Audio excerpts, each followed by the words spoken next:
It took me one bad day to realize a hard truth. Your office doesn't really care about you.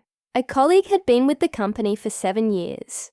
Loyal, overworked, always the first to arrive and last to leave. One day, due to restructuring, he was let go. No warning, no appreciation, just an email. That's when it hit me. In most offices, you're a resource, not a relationship.